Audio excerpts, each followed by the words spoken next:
নমস্কার সকলকে বিএসএসসিআই এর স্বাগত। আজকে যে নেট পেপার 1 এর ওয়েস্টার্ন লজিকে আলোচনা, মূলত আমাদের 23 জুন এবং ডিসেম্বরের যে যতগুলো শিফটের হয়েছে সেই কোশ্চেনগুলোর মধ্যে থেকে আবার ওয়েস্টার্ন লজিকের যে পার্টটা আলোচনা ছিল সেটাকে কিন্তু বেছে এনে তার একটা আলোচনা ব্যবস্থা বিএসএসসিআই এর পক্ষ থেকে করা হয়েছে। এই ক্লাসটি খুবই গুরুত্বপূর্ণ। এই দৃষ্টিকোণ থেকে শুধু একটা কথা বলে রাখি যে কেন গুরুত্বপূর্ণ। এটা পেপার 1, এটা তো সকল সাবজেক্টের জন্য, এটা আমাদের মেন হার্ডেল কিন্তু এটাকে আমাদের পেরোতে হয়।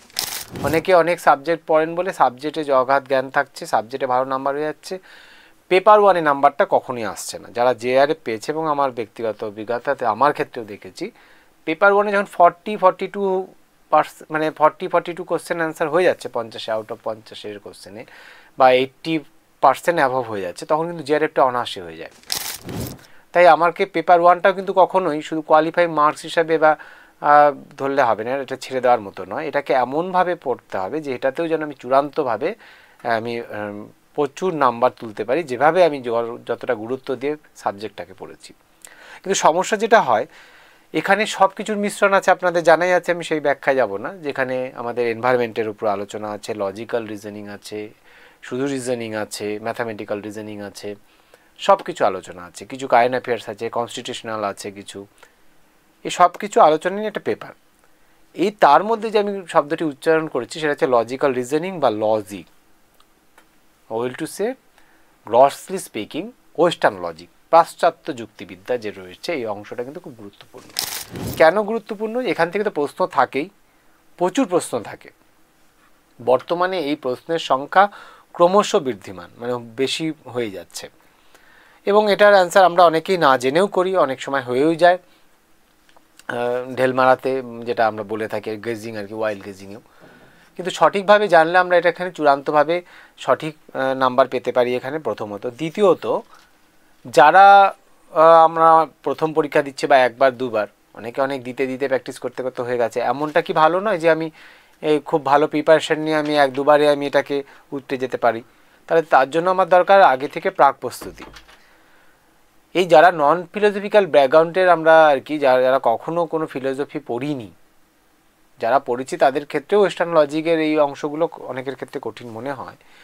যাদের এটা নয়, যারা আমরা অন্তত সাবজেক্ট ফিলোসফিতে নেট দিচ্ছি না, তাদের ক্ষেত্রেও কিন্তু মানে কোনো সময় পাস সাবজেক্ট হিসাবে বা ইলেকটিভ সাবজেক্ট হিসাবে ফিলোসফি পড়েছিলাম, লজিক ছিল না বা সেভাবে পড়িনি, তাদের ক্ষেত্রে কিন্তু এই লজিক্যাল রিজনিংয়ের পার্টটা কিন্তু সত্যি একটু হার্ডেল বলে মনে হয়। তার মধ্যে যারা অ্যান্সার করেন যথেষ্ট বুৎপত্তির সঙ্গে করেন বলে আমি মনে করি।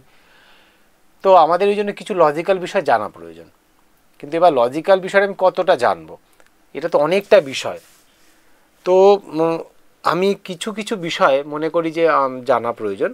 সেইগুলোর জন্য আলাদা করে যে লজিকের ক্লাস বা ফিলোসফি ক্লাস করতে হবে এমন নয়, সেগুলো আমরা বই থেকেও পড়তে পারি। আমি প্রশ্নোত্তরে আলোচনা প্রসঙ্গে আসবো, সেই করতে করতে আলোচনা করব। সরাসরি আলোচনা যেহেতু নয়, আজকে প্রিভিয়াস কোশ্চেন অ্যান্সার সলভিংয়ে আলোচনা, সেটা করতে করতেই দেখাবো যে কোনটা কোনটা পড়া প্রয়োজন, এবং তাতে আমরাও বুঝতে পারবো যে এটা আমাদের পড়া প্রয়োজন যে কোশ্চেন অ্যান্সার এসেছে।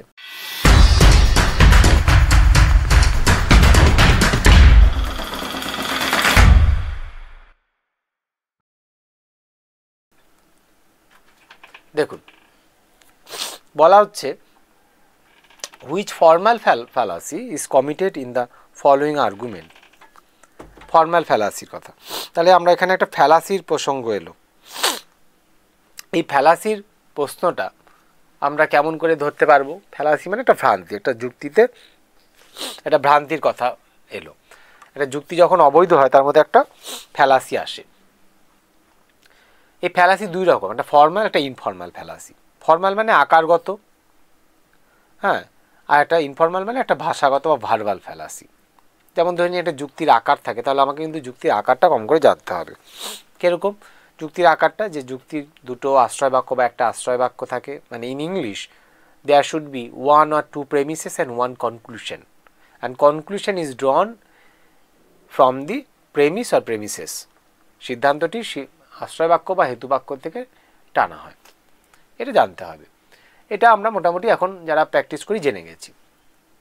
এইবার এই আকারে যখন সমস্যা হবে, কোনো পদ সঠিকভাবে নেই, যেই পদটা সিদ্ধান্তে বলা আছে সেটা হয়তো আশ্রয় বাক্যে উল্লেখিত নেই, এই ধরনের যে আমাদের বিভ্রান্তি বা ভ্রান্তিগুলো আসবে, সেই ধরনের ফ্যালাসিগুলো ফর্মাল ফ্যালাসি, মানে আকারগত সমস্যা, যুক্তিটা আকারগতভাবেই যুক্তি হিসেবে নেই।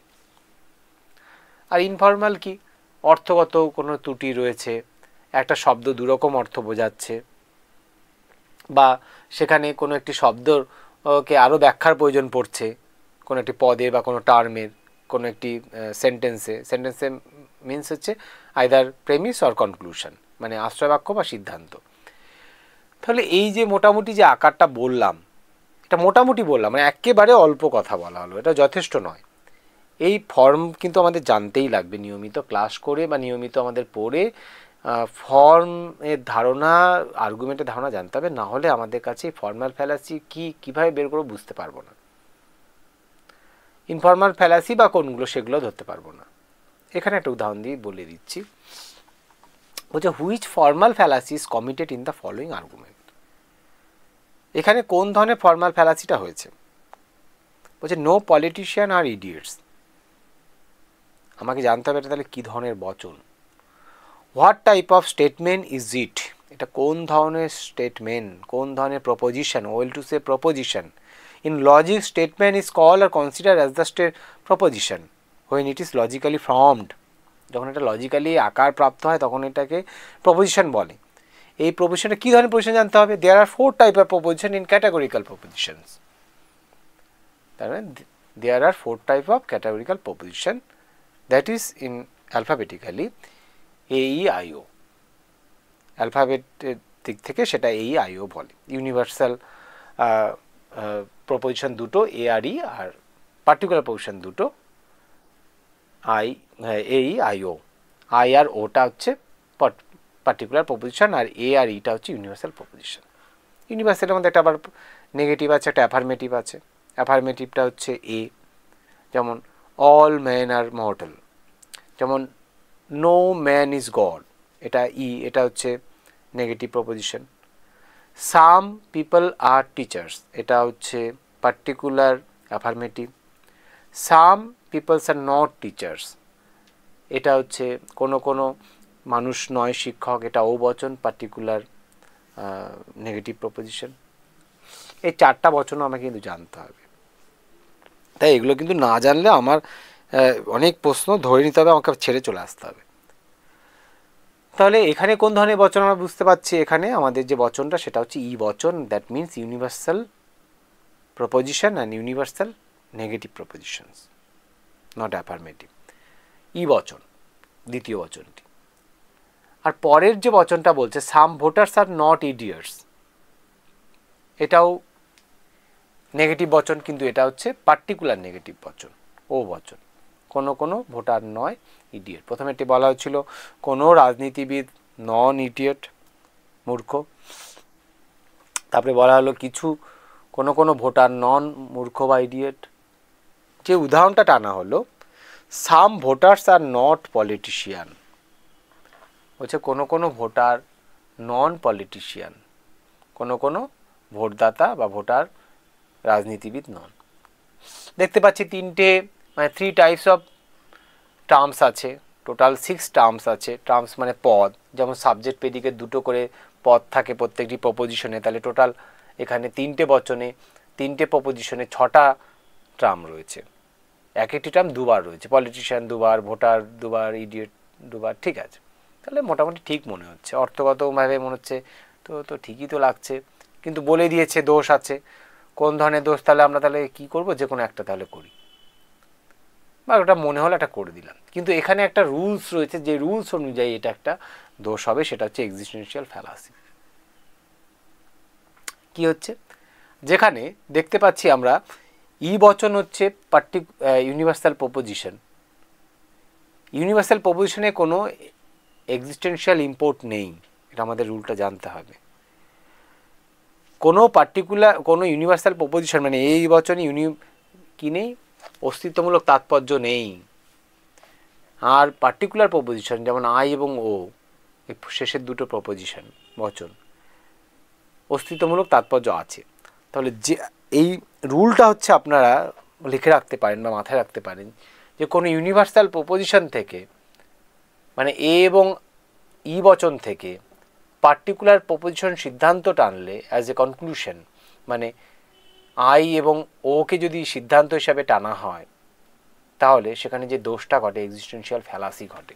যেহেতু ইউনিভার্সাল প্রপোজিশনে কোনো এক্সিস্টেন্সিয়াল ইম্পোর্ট নেই কিন্তু পার্টিকুলার প্রপোজিশনের আছে, তাহলে এটা গেল প্রথম আমাদের কিন্তু প্রশ্নোত্তরের অংশ, প্রথম প্রশ্ন। তাহলে এখানে একটা অনেক আলোচনা হলো, পরের কোশ্চেনটা আমরা দেখব কি বলছে। বলছি given below are two statement, এখানে দুটো স্টেটমেন্ট দেওয়া আছে। একটা স্টেটমেন্ট থেকে দুটো স্টেটমেন্ট আছে, দুটো স্টেটমেন্ট থেকে আমরা নিচের কোনগুলো সিদ্ধান্ত হিসেবে নিতে পারি।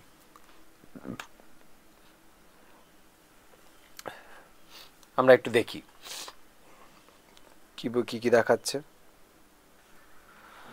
আমাদের এই বচনগুলোর ক্ষেত্রে আমাদের যেটা করতে হবে, আমাদের ভালো করে আগে পুরো প্রপোজিশনটা পড়তে হবে, পুরোটা পড়তে হবে কি বোঝাতে চাইছে, সেই বোঝা থেকে ইন ইন্ডাকটিভ আর্গুমেন্ট। হ্যাঁ, এটা ক্ষেত্রে একটা বলে দিই, এটা ক্ষেত্রে দুটো জিনিস আমাদেরকে মাথায় রাখতে হবে। প্রথমত আমাদেরকে দেখতে হবে যে এই যে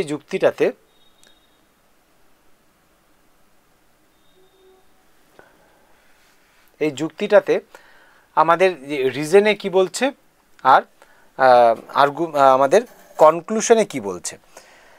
আচ্ছা, প্রথমের ক্ষেত্রে একটু বলে দিই আমি কি বলেছিলাম, দেখি একটু।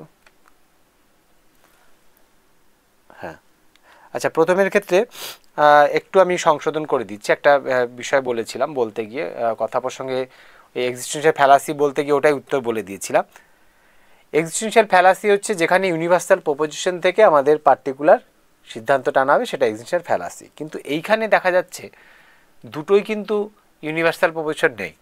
একটা ইউনিভার্সাল প্রপোজিশন রয়েছে নো পলিটিশিয়ান আর ইডিয়েট, তার পরেরটা রয়েছে কিন্তু সাম ভোটার্স আর নট ইডিয়েট, তার পরেরটা কিন্তু আছে পার্টিকুলার। তাই দুটো যদি হতো ইউনিভার্সাল তাহলে সেখান থেকে একটা সিদ্ধান্ত টানলে এক্সিস্টেন্সিয়াল ফ্যালাসি হতো, যে সেখান থেকে যদি একটা বিশেষ বচন টানতাম। কিন্তু একটা আছে সার্বিক বচন, একটা আছে বিশেষ বচন।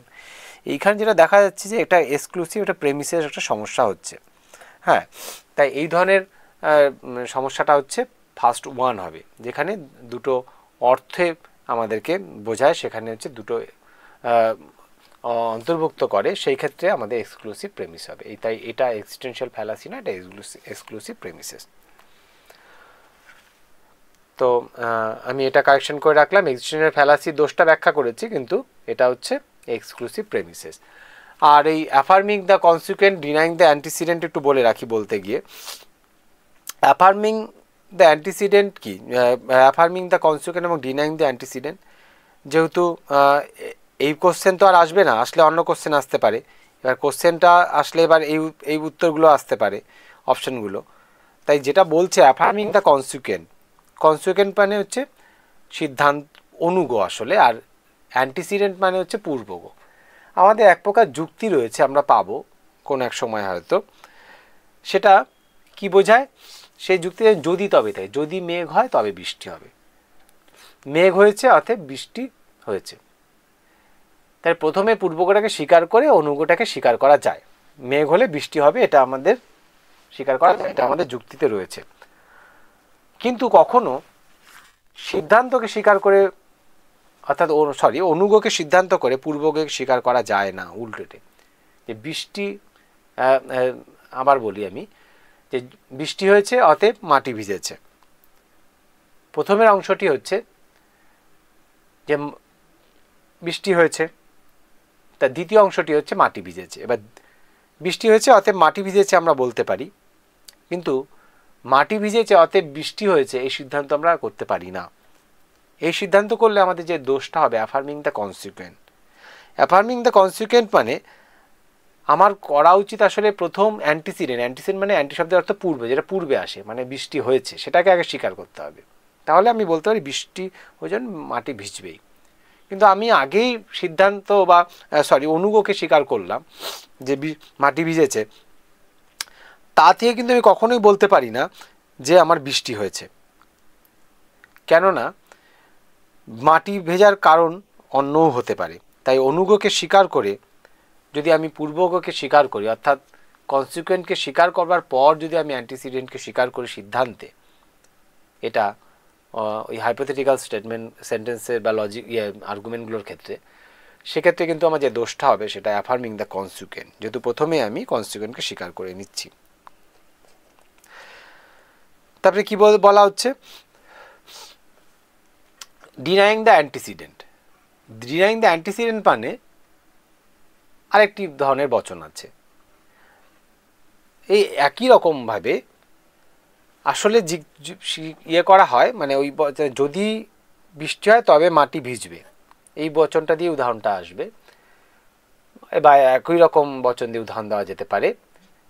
কিন্তু এই ক্ষেত্রে একটু পার্থক্য হবে কি, অস্বীকার করে করে আমি যেতে পারি। আমি প্রথমে পূর্বগকে স্বীকার করি যে বৃষ্টি হয়েছে অর্থাৎ মাটি ভিজেছে, এটা বলতে পারি। অথবা যদি উল্টে বলতে চাই তাহলে বলতে হবে যে মাটি ভেজেনি অর্থাৎ বৃষ্টি হয়নি। নেগেটিভলিও আমি বলতে পারি, তাহলে উল্টে বলতে হবে। আবার উল্টেও বলতে পারি, তাহলে নেগেটিভলি বলতে হবে যে মাটি ভেজেনি, মানে অনুগটাকে পরে আগে বলতে হবে, কনসিকুয়েন্টকে ফলাফলটাকে আগে বলতে হবে, তারপরে বলতে হবে অতএব বৃষ্টি হয়নি। আমরা জানি ফলাফল থেকেও আমরা সিদ্ধান্তে যেতে পারি, সিদ্ধান্ত বা ফলাফল থেকে আমরা কারণে যেতে পারি, কিন্তু সেটাও যাওয়ার উপায় অন্যরকম, অস্বীকার করে। কিন্তু কোনো কারণে আমি কি করেছি, উল্টোটা করলাম। আমি সিদ্ধান্তকে অস্বীকার করে অনুগকে অস্বীকার করে পূর্বগকে অস্বীকার করার পরিবর্তে আমি আগে পূর্বগকে অস্বীকার করেছি। কি ছিল বাক্যটি, যুক্তিটি? বৃষ্টি হয়েছে, যদি বৃষ্টি হয় তবে মাটি ভিজবে। প্রথমে বললাম বৃষ্টি কি হতে পারে, এটার বৈধ ফর্ম কি হতে পারে, যদি বৃষ্টি হয় তবে মাটি ভিজবে। বৃষ্টি হয়েছে অতএব মাটি ভিজেছে, এটা বৈধ ফর্ম। যদি বৃষ্টি হয় তবে মাটি ভেজে, মাটি ভেজেনি অতএব বৃষ্টি হয়নি, এটাও বৈধ ফর্ম, মানে ভ্যালিড ফর্ম। কোনগুলো ভ্যালিড নয়? যদি বৃষ্টি হয় তবে মাটি ভিজবে, মাটি ভিজেছে অতএব মাটি ভেজেনি অতএব বৃষ্টি হয়নি, এইটা না বলে আমি প্রথমেই পূর্বটাকে অস্বীকার করলাম, বৃষ্টি হয়নি অতএব মাটি ভিজবে না, তাহলে এটা হচ্ছে ইনভ্যালিড ফর্ম। আমরা দেখতে পাচ্ছি বৃষ্টি না হলে মাটি ভিজতে পারে। বলা হয়েছিল যদি বৃষ্টি হয় মাটি ভিজবে, বলা হলো পূর্বগতে বৃষ্টি হয়নি, অস্বীকার করা হলো অনুগতে মাটি ভিজবে না।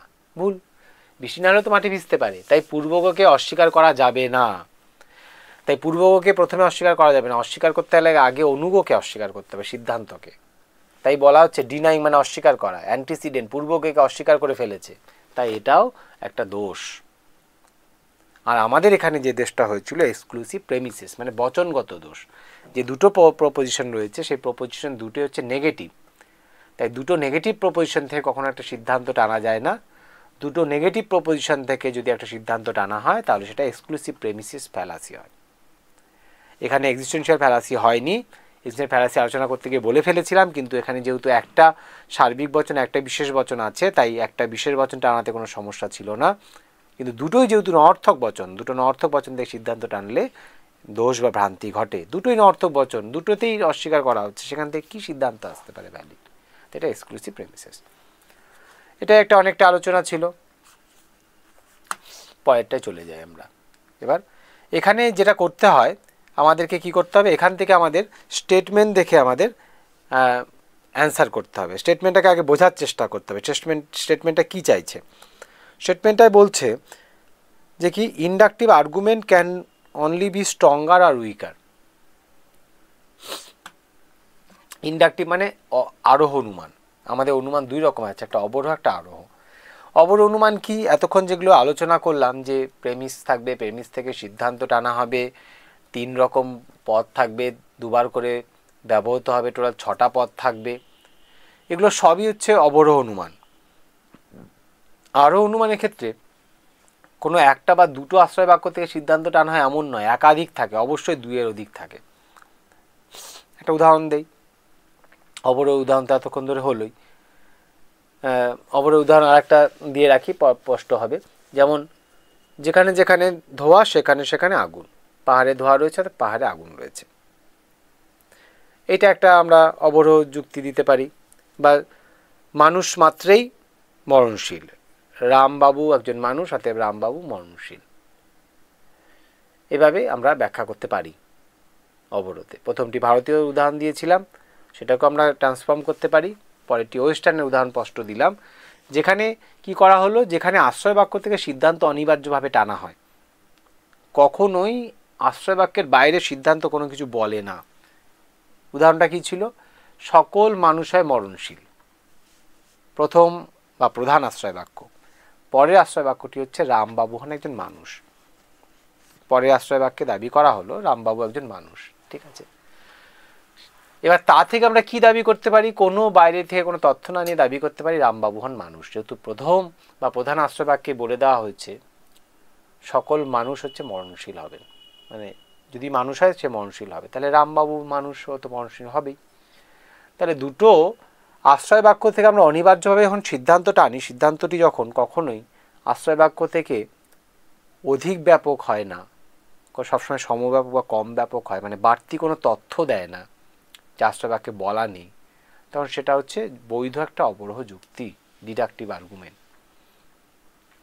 আর ইন্ডাকটিভ আর্গুমেন্টের উদাহরণ কি?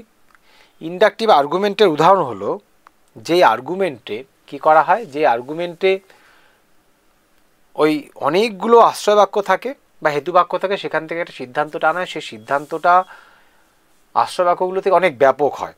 The conclusion which is drawn from the premises and the premise, the number of premises should be more than 2, দুইয়ের বেশি প্রেমিসেস হবে, সেখান থেকে যখন সিদ্ধান্ত টানা হয়, সেই সিদ্ধান্তটি কি হয়, ওই আশ্রয় বাক্যকে ছাড়িয়ে ব্যাপক হয়, অবশ্যই কি হয়, ব্যাপক হয়, greater from the premises, মানে whatever is not said in the mentioned in the premises can be mentioned in the conclusion, can be concluded in the conclusion, যেটা আশ্রয় বাক্যে বলা নেই সেটাও সিদ্ধান্তে বলা হয়ে যায়। যেমন ধরে নিন একটা ক্লাসরুমে অনুসৃতা দুষ্টু, তারপরে সৌরভ দুষ্টু, এটা বাচ্চাদের ক্লাসরুমে অনেকগুলো উদাহরণ দেখলাম, 10টা উদাহরণ দেখে বললাম দুষ্টু, নাম ধরে, অর্থাৎ সব বাচ্চা দুষ্টু। 30 জনের ক্লাসরুম, 10 জন বাচ্চাকে দেখে আমি বাকি 20 জনকে দেখলাম না, তা জানলাম না, তাদের সম্বন্ধেও দাবি করলাম সিদ্ধান্তে, এটা হচ্ছে আরোহ অনুমান, যেখানে আশ্রয় বাক্য থেকে সিদ্ধান্ত অনেক ব্যাপক বা অনেক প্রসারিত হলো, যেখানে বেশি দাবি করা হলো, সমব্যাপক না বেশি ব্যাপক হয়ে গেল, এটা হচ্ছে আরোহ অনুমান। তাই বলছে আরোহ অনুমানের, এবার তাহলে আরোহ অনুমানের মোটামুটি ধারণা পাওয়া গেল আরোহ অনুমানে কী হবে। আরোহ অনুমানে ওরকম ব্লক হেতুপদ সাধ্যপদ পক্ষপাতের ব্যাপার নেই, আরোহ অনুমানে ওই সিদ্ধান্ত যেটা হয় এই কম সম্ভাব্য বেশি সম্ভাব্য মতো হয়, ভ্যালিড ইনভ্যালিডের ব্যাপার নেই। আচ্ছা, এবার ইন্ডাকটিভ আর্গুমেন্ট, এই আরোহ অনুমান can only be stronger or weaker. দেখুন আমার কথাগুলোর মধ্যে আছে কি না। বলছে আরোহ অনুমান শুধুমাত্র শক্ত সবল হতে পারে, শক্ত বা দুর্বল হতে পারে। আমি একটু আগেই বললাম যে আরোহ অনুমান মানে লাস্ট কথাটাই, আরোহণ কখনো বৈধ অবৈধ হয় না, সবচেয়ে কম সম্ভাব্য বেশি সম্ভাব্য, মানে স্ট্রং আর উইকার হয়। যত বেশি আমি আশ্রয় বাক্য নেব সিদ্ধান্তটা তত শক্তিশালী হবে, আর যত কম আশ্রয় বাক্য নেব সিদ্ধান্তটা তত দুর্বল হবে। Deductive arguments are either invalid or valid. দেখুন আমি অলরেডি বলেই দিয়েছি, অবরোহ অনুমান অবশ্যই বৈধ বা অবৈধ হয়। ওই যে যদি সিদ্ধান্তটি আশ্রয় বাক্য থেকে বেশি ব্যাপক হয়ে যায়, কম ব্যাপক বা সমব্যাপক না হয়, যা কিছু আশ্রয় বাক্যে বলা নেই তার সিদ্ধান্তে আমি বলে ফেললাম, তাহলে কিন্তু আমার ওটা ইনভ্যালিড হয়ে যাবে। যেমন ধরে নিন আমার কোনো পদ আশ্রয় বাক্যে ব্যাপ্য নেই, এই ব্যাপ্যতার কনসেপ্টও আমাকে জানতে হবে, কিন্তু এটা ছোট্ট করে আমরা জানতেই পারি, এমনি ব্যাখ্যা করলে অনেক হয়, কিন্তু এটা লজিক্যাল একটা ফর্ম থাকে, শর্ট ফর্ম একটা ট্রিক থাকে, সেই কৌশলে আমরা মনে রাখতে পারি। প্রথমে রাইট, তারপরে কাটা, রাইট রাইট, কাটা কাটা, কাটা রাইট, মানে ব্যাপ্য অব্যাপ্য, ব্যাপ্য ব্যাপ্য, অব্যাপ্য ব্যাপ্য, অব্যাপ্য ব্যাপ্য, যথাক্রমে এই আই ও বচন। এটা অবশ্য আমাদের মনে মুখস্থ করি, তবে আমরা যারা ফিলোসফি নয়, যারা আমরা এগুলো করব তার জন্য। কেন? এই যে যখন আমি ফ্যালাসি বের করব বা ইনভ্যালিড বের করব, তখন আমাকে জানতে হবে যে কনক্লুশনে যে পথটি ব্যাপ্য হয়ে আছে, যেই পথটি আমার ভ্যালিড, যেই পথটি আর কি ব্যাপ্য হয়ে আছে, ডিস্ট্রিবিউটেড হয়ে আছে, সেটি যদি আশ্রয় বাক্যে ব্যাপ্য না হয়ে থাকে, তাহলে কিন্তু সিদ্ধান্তটি অবৈধ হবে। এবং সেটা যদি পক্ষপদ হয় তাহলে অবৈধ পক্ষদোষ, যদি সাধ্যপদ হয় তাহলে অবৈধ সাধ্যদোষ। In English illicit major or illicit minor, এগুলো জানতে হবে। তাই বলছে ডিডাকটিভ আর্গুমেন্ট বৈধ অবৈধ হয়, অনেক বৈধ অবৈধ নির্ণয়ের উপায় আছে, অনেক, শুধুমাত্র রুলস নয়, আরও অনেক কিছু হয়। আমরা ভেন ডায়াগ্রামও পড়ি, আমরা ট্রুথ টেবিল পড়ি, আমরা অনেকেই জানি এগুলো। এইগুলো সব ডিডাকটিভ আর্গুমেন্ট নির্ণয়ের বৈধ অবৈধ নির্ণয়ের উপায়। কিন্তু কোনোটি হচ্ছে আরোহনুমান বৈধ অবৈধ নির্ণয়ের উপায় না, কারণ আরোহমান কোনো বৈধ অবৈধ হয় না, এই কম বেশি সম্ভাব্য বা স্ট্রং আর উইকার হয়, কতটা শক্তিশালী, কতটা সবল, কতটা দুর্বল সিদ্ধান্ত, তার আশ্রয় বাক্যে নিরিখে। বলছে এই আলোচনা, in the light of above statement choose the most appropriate answer from the option given below. এ থেকে আমাদের নিচের অ্যান্সার অপশন নির্বাচন করা হোক। দুটোই সত্যি, প্রথমটায় বলেছে। দ্বিতীয় অপশানে বলেছে দুটোই মিথ্যে, তৃতীয়টায় বলেছে প্রথমটি সত্যি, পরেরটি মিথ্যে। চতুর্থটায় বলেছে প্রথমটি মিথ্যে বা অসত্য, পরেরটি সঠিক বা সত্য। অ্যান্সার কি হবে? অ্যান্সার হবে, আমরা একটু ভাবি, একদম দুটোই আমার আলোচনার মধ্যে ছিল, তার মানে দুটোই হচ্ছে ভ্যালিড কথা, দুটোই হচ্ছে প্রপার কথা, দুটোই হচ্ছে কারেক্ট কথা। তাই answer should be, we should go for option A, both statement are correct, মানে statement 1 and statement 2 are correct, দুটোই কিন্তু সঠিক। ইন্ডাকটিভের ক্ষেত্রে যেটা বলেছে সেটাও কারেক্ট, ডিডাকটিভের ক্ষেত্রে যেটা বলা হয়েছে সেটাও কারেক্ট।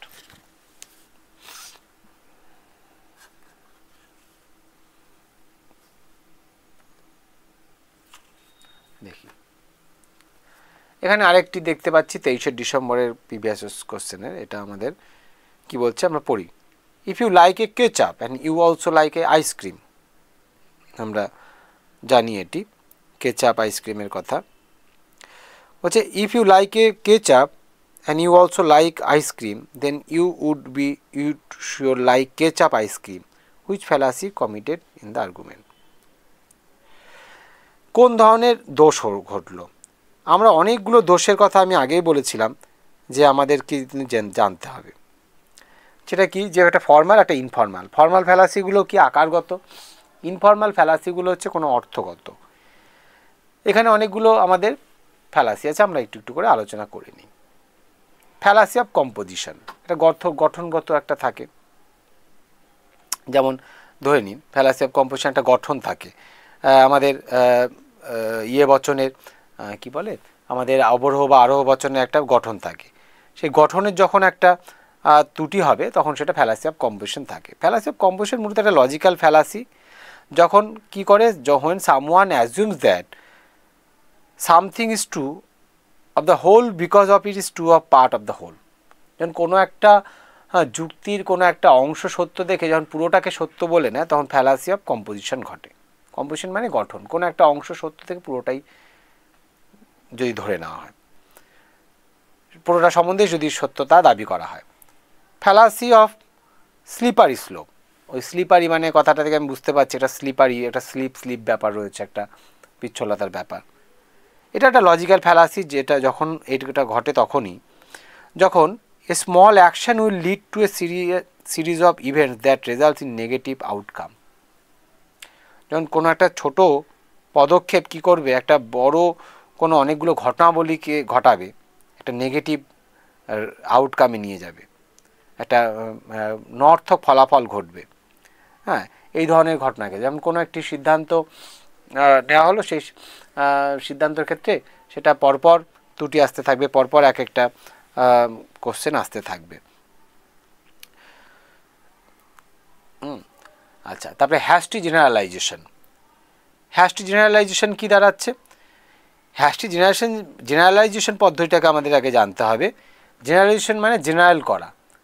আমি একটু আগে আরোহনুমান বলতে গিয়ে বলছিলাম যে ওখানে কী করা হয়, কতগুলো প্রেমিস দেখে বা দৃষ্টান্ত দেখে একটা সার্বিক সিদ্ধান্ত টানা হয়। আর এই জন্যই এই আরোহনুমানে একটা বড় দোষ ঘটে বা বড় একটা ফ্যালাসি ঘটে, যেটা হচ্ছে আমরা অনেকে বলি যে ওই অন্ধঘরে ঢেল মারা, অনেক সময় বলে ইন্ডাকটিভ বিলিভ, মানে লজিক্যালি ভাষায় বলা হয় ইন্ডাকটিভ বিলিভ, আরোমূলক ঝোঁক। এই কোটা দিয়েও কিন্তু কোশ্চেন থাকতে পারে। যখন আমরা ঝোঁক মানে একটা ঝুঁকি, একটা লাভ দেওয়া হচ্ছে, একটা অল্প কয়েকটা দৃষ্টান্ত দেখেই বললাম ওই ঘরে সবাই চোর বা দুষ্টু। এই যে সার্বিক একটা সিদ্ধান্ত টানা, আমরা বলি না জেনারেলাইজ করা ঠিক হবে না, না এইভাবে সিদ্ধান্ত নেওয়া ঠিক হবে, সবাই খারাপ, এটা ঠিক না, এটা জেনারেলাইজেশন। এবং হ্যাস্টি কেন? Hasty generalisation logical fallacy. যখন একটা পার্সন একটা কনক্লুশন করে বসে based on small or biased sample of data নিয়ে, কোনো একটা বুথ ফেরত সমীক্ষা হচ্ছে, কোনো একজন কেউ আমরা দেখি বুথ ফেরত সমীক্ষাগুলো কেন ভুল হয়, কোনো একটা জায়গায় গিয়ে শুনেছে কারা জিতবে, কোনো ভয়ের কারণে বা ওই এলাকার ভয়ের কারণে সবাই বলে দিয়েছে আমরা শাসক দলে এবার দিয়েছি জিতবে, কিন্তু জিতলো না সেই শাসক দল। বা কোনো কারণে তাকে মনে করলো তাকে বলা ঠিক হবে না, তারা কেউ বললো না, তারা ভুলটা বললো ইচ্ছে করে বা পরিস্থিতি বিবেচনা করে, তখন ধরে নিল তাহলে সবাই দেয়নি। এই যে র্যান্ডম একটা ডেটা নিয়ে বা একটা কিছু একটা স্যাম্পল নিয়ে আমি একটা জেনারেলাইজ করে দিলাম একটা সিদ্ধান্ত, এটাকে বলা হ্যাস্টি জেনারেলাইজেশন। এর মধ্যে একটা ত্রুটি থেকে যায়। আর অ্যাড হোমিনেম বলতে কি? অ্যাড হোমিনেমটা আমাদের কাছে আরও একটা ইম্পর্টেন্ট, আমরা এটা কোশ্চেনটা আলোচনা করলেই যেতে পারবো। এটাও একটা ফ্যালাসি, যেটা হচ্ছে logical fallacy when attacks a person's character or action instead of their argument. যখন কি করা হচ্ছে, যখন মানে আর্গুমেন্টকে, আমাদের ইন্ডিয়ান ফিলোসফিতে রয়েছে বাদ বিতণ্ডা জল্প, আমরা জানি ওই বর্তমানে আমরা টিভির পর্দায় দেখি যুক্তি তর্ক যুদ্ধের নামে একে অপরের কী করে, বা রাজনীতিবিদরাও তাদের তত্ত্বকে খণ্ডন না করে তারা অপরের চরিত্র নিয়ে টানাটানি করে, অপরের ব্যক্তিগত ইউনিয়ন চলে আসে। তো এখানেও বলছে a type of logical fallacy that attacks a person character or action instead of their argument. আর্গুমেন্টকে খণ্ড না করে তাদের চরিত্র নিয়ে তাদের পার্সোনাল অ্যাটাক শুরু করে দেয়। এই ধরনের যদি কোনো সিদ্ধান্ত বা কোনো যদি যুক্তি আসে, তাহলে সেগুলো আমাদের এই দোষটা ঘটে। বলছে if you like a ketchup and you also like a ice cream. আমরা কেচাপ জানি, আমরা আইসক্রিমের কথাও জানি। কেচাপ বলতে আমরা তো ওই যে কি বলে একটা আমরা খাবারে ব্যবহার করি যে সেই কেচাপগুলো, মানে মিষ্টি বা টক স্বাদের একটা মশলা আর কি, এক ধরনের মশলা। বলছে ইফ ইউ লাইক কেচাপ, যদি তুমি ওরকম মশলা ব্যবহার করো, ইউ অলসো লাইক আইসক্রিম, তুমি তাহলে বরফও পছন্দ, মানে কি বলবো, বরফ কী বলে, আইসক্রিম, বরফও পছন্দ করো। Then you would sure like ketchup ice cream, তুমি নিশ্চয়ই তুমি ওই কেচাপ আইসক্রিমও ব্যবহার পছন্দ করবে। মানে কেচাপ আইসক্রিম মানে মশলা দেওয়া আইসক্রিম, তো পছন্দ করবে। বলছে কোন ধরনের ফ্যালাসি এখানে ঘটলো, যে আমি ওটাও ভালোবাসি আবার এটাও ভালোবাসি, তার মানে দাঁড়াচ্ছে তুমি ওই মশলা দেওয়া আইসক্রিমও ভালোবাসবে। এটা কি ধরনের হলো? এখানে যেটা দাঁড়াচ্ছে এটা কিন্তু একটা ব্যক্তিগত আক্রমণের ব্যাপারই দাঁড়াচ্ছে। এখানে একটা ব্যক্তিগত মানে এর ব্যাপারই দাঁড়াচ্ছে। আক্রমণ বলতে কি বোঝাচ্ছে, মানে ব্যক্তিগত, সবসময় চারিত্রিক হবে এমন নয়, ব্যক্তিগত পছন্দের কথা নিয়ে বলছে। যে তুমি কেচাপ ভালোবাসো, আইসক্রিম ভালোবাসো, তার মানে তুমি মশলা দেওয়া আইসক্রিম ভালোবাসবে। এটা এক ধরনের অ্যাটাক, এ পার্সনের ক্যারেক্টার বা একটা অ্যাকশনকে নিয়ে অ্যাটাক। আর্গুমেন্টকে না নিয়ে আলোচনা করে যখন আমি তার পছন্দ নিয়ে আলোচনা করলাম, যে তুমি দুটো আলোচনা করো, তার মানে তুমি ওই মশলা দেওয়াও আইসক্রিম পছন্দ করবে, তোমার এরকমই রুচি। তাই হচ্ছে এটাকে অ্যাড হোমিনেম বলা হচ্ছে। এটা আরেক ধরনের কিন্তু ফ্যালাসি। তাই ফ্যালাসি নিয়েই মনে হয় আমার একটা নির্দিষ্ট আলোচনা বা একটা ক্লাস বা খুবের প্রয়োজন, বা নিজেরা অন্তত একটা নেট থেকে হোক বা কোনো একটি বই থেকে, পুস্তক থেকে হোক, এগুলো একটু ভালো করে দরকার। কারণ এগুলো থেকে কিন্তু কোশ্চেন থাকছেই, খুব ইম্পর্টেন্ট, ছেড়ে দেওয়া যাবে না, এবং খুব সহজ এবং মজার, কিন্তু শুধু পড়তে হবে। তারপরে কোশ্চেনটি আমরা দেখি যে গিভেন বিলো আর টু, বলছে from the communication view point the Indian rhetoric in its Hindu and Buddhist form has an, এটা লজিক্যাল না, যেহেতু ফিলোসফিক্যাল তাই রাখা হয়েছে। বলছে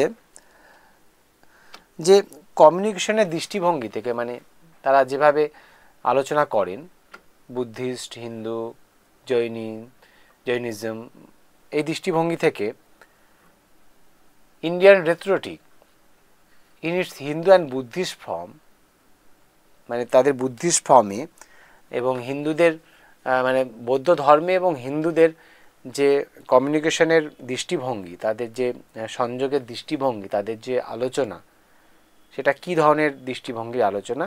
ম্যাটেরিয়ালিস্ট, মানে বৌদ্ধ দর্শন এবং হিন্দু দর্শনে কোন ধরনের কমিউনিকেশন করা হয়, কোন ধরনের আর কি আলোচনা করা হয়, কমিউনিকেশন করা হয়, সেটা ম্যাটেরিয়ালিস্ট মানে বস্তুগত বা জড়বস্তুগত, জড়বাদগত, এথিক্যাল নৈতিক, ইউরোসেন্ট্রিক না নন রিলিজিয়াস? এটা উত্তরটা হবে, বলেই দিচ্ছি, এথিক্যাল বেসিস। বৌদ্ধ দর্শনেও নৈতিক দৃষ্টিভঙ্গি থেকে আলোচনা করা হয়। ওই 4টি আর্য সত্য রয়েছে, তারপরে অষ্টাঙ্গিক মার্গ রয়েছে, আমরা অনেকেই জানি, 8টি দুঃখ মুক্তির উপায় রয়েছে, তারপরে 12টি দুঃখের কারণ আছে। এগুলো সবই এথিক্যাল বেসিস। হতে পারে তারা অ্যাথিস্ট, তারা ঈশ্বর বা গডভাবে আলোচনা করেননি, কিন্তু তারা এথিক্যাল বেসিসে কিন্তু আলোচনা করেন। কমিউনিকেশন তাদের ভিউ পয়েন্টটা এরকমই, আর হিন্দুদেরও তাই। এটা ওই লজিক্যাল রিজনিংয়ের না, মানে আর কি ফিলোসফিক্যালি কোশ্চেনটা দিয়ে দিয়েছে। কী না আসছে এখন? আচ্ছা, 6 নম্বর কোশ্চেনগুলো রিপিটেশন হয়ে গেছে, টাইপিংয়ে আমি একবার লিখে দিয়েছি, আমি একবার দেখে নিই রিপিটেশন হয়ে যাচ্ছে কেন। হ্যাঁ, এটাও হয়ে গেছে, এই আলোচনাটাও হয়ে গেছে, রিপিট হয়ে গেছে। হ্যাঁ, এবার বলছে which of the following statement is logically equivalent to the statement all beverage are liquid. এইটা বলছেন কোন ধরনের, নিচের কোন ধরনের স্টেটমেন্টের ইকুইভ্যালেন্ট হবে? কোন ধরনের স্টেটমেন্টের ইকুইভ্যালেন্ট মানে যে স্টেটমেন্টটা দেওয়া আছে যে অল বেভারেজ আর লিকুইড, এই স্টেটমেন্টটা নিচের কোন স্টেটমেন্টের মতোই হবে, মানে অর্থ দিক থেকে তো এক থাকবে, আকারগত তো পৃথক, এই জন্যই বলা যাচ্ছে কোনটার মতো ইকুইভ্যালেন্ট হবে। বলছে অল বেভারেজ আর লিকুইড, আমরা লিকুইড মানে জানি, লিকুইড মানে তরল, আর এদিকে বেভারেজটা আমরা এখন সবাই কম বেশি পরিচিত হয়েছি। বেভারেজ মানে হচ্ছে বিভিন্ন পানীয়গুলো, বলছে সব মিষ্টি বা কী বলবো, কোল্ড ড্রিঙ্কস, এই যে পানীয়গুলো, বলছে এই সব পানীয়গুলো হচ্ছে তরল। এই বচনটা মানে সব পানীয় হয় তরল, এটা নিচের কোন বচনের ইকুইভ্যালেন্ট হবে? এটা আমাদেরকে অর্থ ভেবে করতে হবে। এমনি আমাদের এখানে একটা লজিক্যালি উপায় আছে, সেটা বলতে গেলে আবার অনেকটা, সেটা ওই স্কয়ার অফ অপোজিশন, সেটাও জানতে হবে এই ক্ষেত্রে। এটা আমরা দেখি তো ধরে উত্তর করতে পারি না কি একই রকমভাবে, কী দাঁড়াচ্ছে, মানে অর্থগতভাবে যেভাবে আমরা অ্যাজিউম করে করে করি।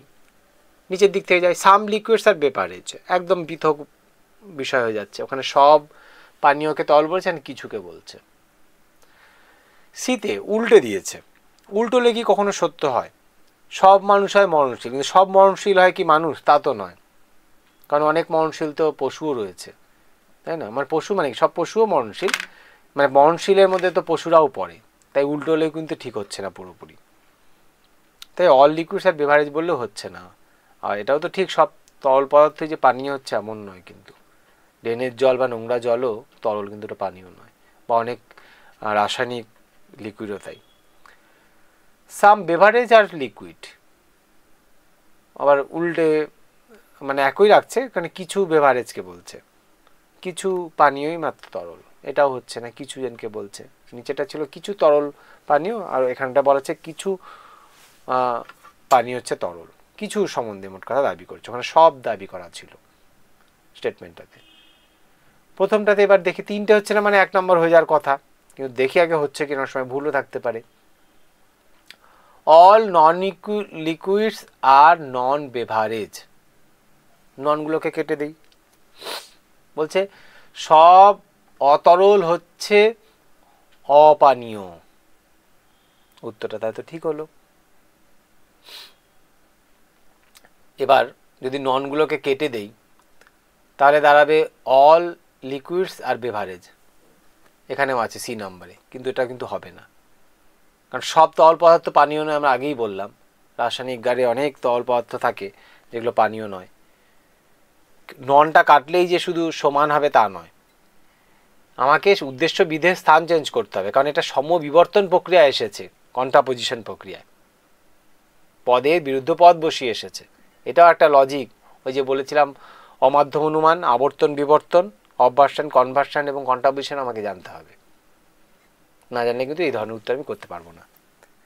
আর এটা কি যে ল অফ রেসিডিউ অনুযায়ী তিনটে হলো না, তাহলে উপরেরটা হবে। আর অর্থগতভাবে উপরটাই দাঁড়াচ্ছে যে কোনো মানে সকল অতরল হয় অপানীয়, মানে সকল পানীয় হলে তরল হবে, আর যেগুলো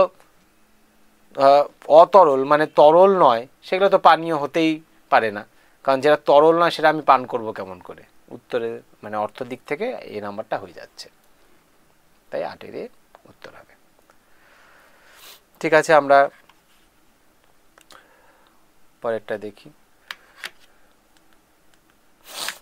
বলছে all phenomena in the universe are saturated. এই জগতে সব কিছুই কী হচ্ছে, স্যাচুরেটেড উইথ মোরাল ভ্যালু, মানে মোরাল ভ্যালুর দ্বারা সম্পৃক্ত। এই জগতে সব কিছু, সব ঘটনা নৈতিক আদর্শের দ্বারা। Therefore we can conclude that the universe for the Chinese is a moral universe. তাই আমরা সিদ্ধান্ত টানতে পারি এর থেকে যে চীনাদের যে জগৎ সেটাও একটা মোরাল জগৎ। কোন ধরনের ফ্যালাসি? এই জগতে সব কিছু ঘটনাই বলা হচ্ছে যে মোরাল ভ্যালুর দ্বারা স্যাচুরেটেড, ঠিকই আছে। তা থেকে কি কখনো আমরা সিদ্ধান্ত টানতে পারি যে the universe for the Chinese is a moral universe, চীনেদের যে জগৎ সেটাও মোরাল? শারীরিকভাবে তো কখনোই টানতে পারি না। তাই এটা চীন বলে কথা না, অন্য কেউ হতে পারতো। এটা ফ্যালাসি অফ কম্পোজিশন। আমরা ফ্যালাসি অফ কম্পোজিশনে বলেছিলাম যে কি, যে যেখানে আমরা একটা থেকে আমরা কি করতে পারি, মানে একটা অংশ থেকে, মানে এটা একটা ফ্যালাসি যেখানে কি করে, যখন someone assume that something is true of the whole because it is true of the part of the whole. এই ধরনের দোষটা তখন ঘটে যখন কেউ একজন এরকম সিদ্ধান্ত নেয় যে সামগ্রিকভাবে যখন সত্য এবং এই সামগ্রিক অংশ এই অংশটুকু, তাহলে এও সত্য হবে। যেমন সারা বিশ্ব একটা নৈতিক ভ্যালুর দ্বারা সব কিছু পরিচালিত, তাহলে চীনও এটা সত্য কথাই, সারা বিশ্ব একটা নৈতিক অর্ডারে চলছে, না হলে এখনও অবধি যেটুকু আছে সেটুকু থাকতো না। চীনও তার অংশ, চীনও তাহলে নৈতিক একটা মানে ভ্যালুর দ্বারা পরিচালিত। বা ওখানে পাকিস্তান বসালো বা বাংলাদেশ বা যে কোনো একটা বসালো।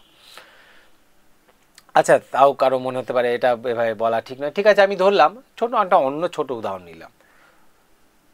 কোনো একটা স্কুলে সব শিক্ষক ভালো, সবাই ভালো, কিন্তু একজন সত্যি করে খারাপ ব্যক্তি রয়েছে। সত্যি করে ধরে নিন আর কি, মনে করি সব শিক্ষকই ভালো, তবুও ধরে নিলাম একটা শিক্ষক খারাপ রয়েছে। বললাম ওই স্কুলে সব শিক্ষক ভালো, মেধাবী। তারপরে একটা উদাহরণ ফট করে দেওয়া হলো একজনের, যে অমুক হন, দীপক বাবু হন খুব মেধাবী। সবাই হাসতে শুরু করলো যে অন্তত এটা ঠিক হলো না। বলো কেন, সমগ্রভাবে তো এটা ঠিক। বলে হ্যাঁ সমগ্রভাবে ঠিক। বলে তার অংশ তো এটা, তাহলে এই তো ঠিক হওয়া উচিত। বলে না, এটা ঠিক না। এই ধরনের ফ্যালাসি রয়েছে, ফ্যালাসি অফ কম্পোজিশন, যেটা হচ্ছে এইখানে ক্ষেত্রে ঘটেছে।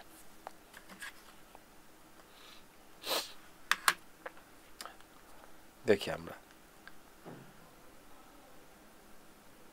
বলছে which of the following statement are logically equivalent. কোন ধরনের, মানে এই যে স্টেটমেন্টগুলো দিয়েছি নিচের, মানে এই স্টেটমেন্টগুলোর মধ্যে ইকুইভ্যালেন্ট মানে লজিক্যাল ইকুইভ্যালেন্ট, এটা একটা সূত্র আছে, এটাও আমাদের জানা দরকার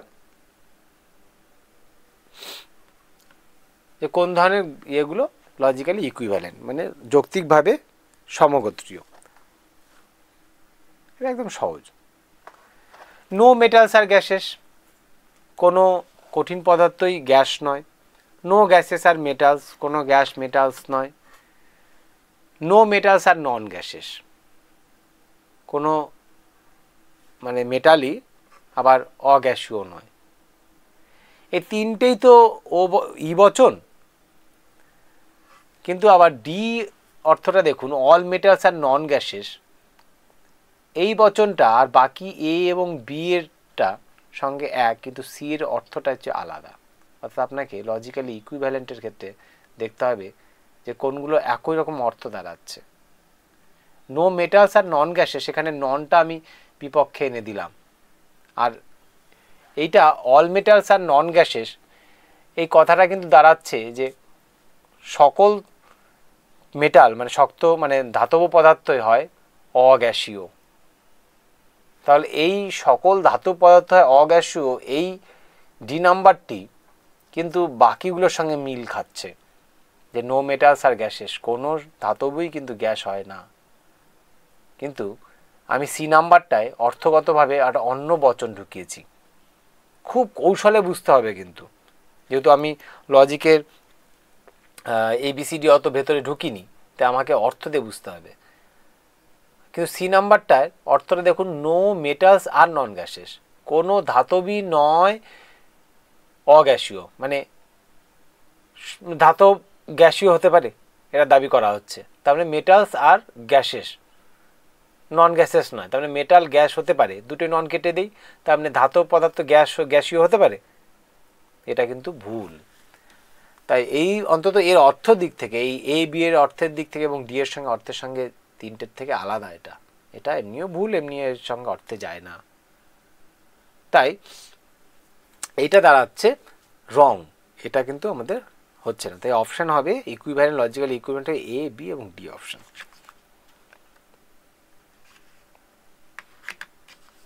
বলছে এটা একটু পড়তে হবে, এটাও আমাদের সহজ, ওই ফ্যালাসি থেকে আসছে, বেশিরভাগ কোশ্চেন সব ফ্যালাসি থেকেই এসেছে,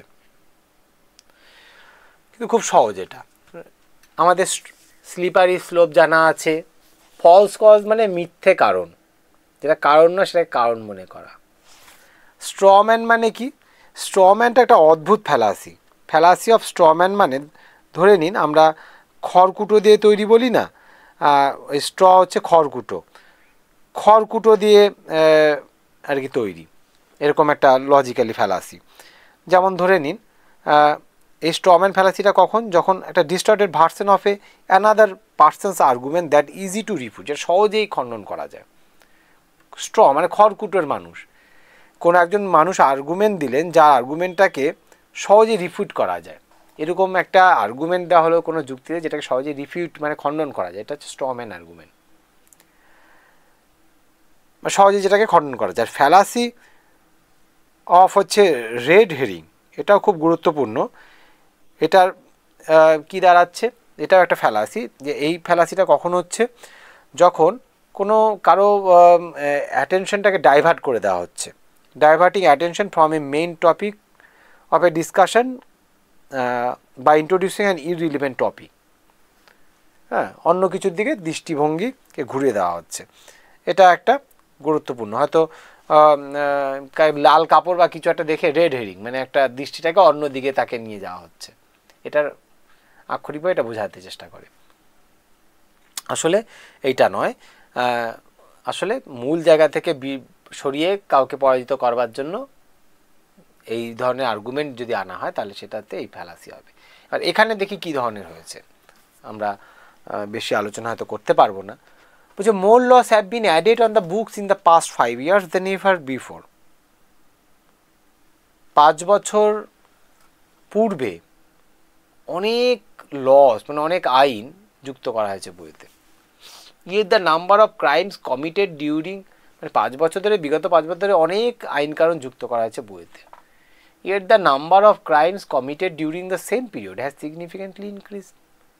দেখা যাচ্ছে এই 5 বছরে আবার অনেক অপরাধও হয়েছে। আমরা তাই দেখি যত আইন আনতে যাই, কঠোরতা করতে যাই, যত চেঞ্জ করতে যাই, লাভ তো কোথায় হচ্ছে, বৃদ্ধি পাচ্ছে মনে হচ্ছে। Therefore, to bring the crime rate down, we must eliminate the law. তাই বলে এইটা কি সিদ্ধান্ত করা যায়? এখানে এই সিদ্ধান্তটি করা হচ্ছে যে তাই এই ক্রাইম রেট বা অপরাধের সংখ্যা কমাতে গেলে আমাদেরকে ওই আইন ঝেড়ে ফেলতে হবে, আইন বাড়ানোর জন্যই নাকি এটা বাড়ছে। আইন বাড়িয়ে লাভ হচ্ছে না ঠিকই, কিন্তু আইন না থাকলে বা আইন একদম সরিয়ে দিলে হয়তো আরও রসাতলে একেবারেই শেষ হয়ে যেত সব। তো এই সিদ্ধান্তই এখানে টানা হয়েছে যে ওই ক্রাইম রেট কমানোর জন্য পুরো আইনটাকেই এলিমিনেট মানে বাদ দিয়ে দিতে হবে। কোন ধরনের ফ্যালাসি হয়েছে? ফলস কজ, ভুল কারণ, মিথ্যে কারণ একটা এখানে দেখানো হয়েছে যে ক্রাইম রেট বাড়ানোর পেছনে অনেকগুলো কারণ আছে। কি প্রশ্রয় বা কি কারণ বা কি কারণের জন্য এরকম মোরাল ডিক্লাইনেশন হচ্ছে এটা আলাদা বিষয়, কিন্তু তা না দেখিয়ে আইন বৃদ্ধি হয়েছে বলে ক্রাইম রেট বেড়েছে এটাকে একটা মিথ্যে কারণ দেখানো, ভুল কারণ দেখানো, তাই ফ্যালাসি অফ ফলস কজ। এটাও দেখতে হবে। বলছে কি ধরনের কি ধরনের স্টেটমেন্ট ইনফার্ট করা যায়, এটা কোনো ফ্যালাসি নয়, এটা আমরা খুব সহজেই বের করতে পারবো।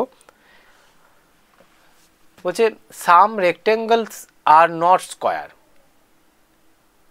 কোনো রেক্টেঙ্গল মানে ওই চতুর্ভুজ কি নয়, বর্গাকার নয়, ইজ গিভেন অ্যাজ ট্রু, এটা সত্য বচন, মানে এই ও বচনটা সত্য, এটা আমাদের জানতে হবে ও বচন। Then according to the square of opposition which statement can be immediately inferred to be false. এবার ওই স্কোয়ার অফ অপোজিশনটা কিন্তু জানতে হবে। ওই চারটার একটাও প্রক্রিয়া আছে, ওইটা আপনারা শর্টকাটে শিখে নেবেন। ওই এটা এমনি ব্যাখ্যা করে বোঝার কথা, কিন্তু আপনাদের জন্য ওইভাবে পড়লেই হবে যে চার্ট আছে, এই আইও উপরে লেখা হয় এবং ওই এরকম করে 2 2 2 2 এরকম করে ফলস, তারপরে TF করতে হয়, তারপরে FT এদিকে DD করে করতে হয়। এখন ওটা ব্যাখ্যা করা মুশকিল অল্প সময়। মোট কথা একটা চার্ট আছে, এদিকে একদিক থেকে T, একদিক থেকে F, তারপরে FT DD মানে ডাউটফুল করে করা হয়।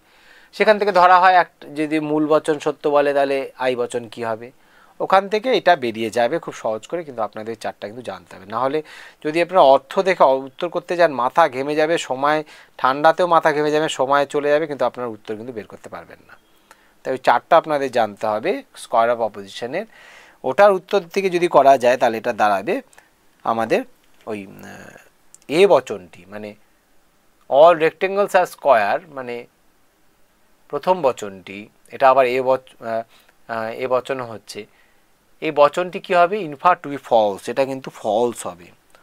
অর্থাৎ ও বচন যদি সত্য হয় তাহলে এ বচন হচ্ছে মিথ্যে হবে, এটা বেরোবে। তাহলে আমাদের ওই স্কোয়ার অফ অপোজিশন থেকে এটা করতে হবে।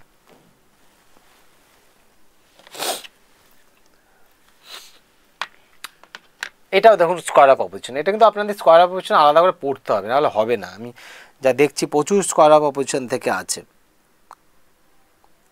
আচ্ছা আমি ওটা একটু আমি বোর্ডে একটু করে দিচ্ছি, আপনারা একটু দেখেই নিন, ওখান থেকে বেরিয়ে যাবে।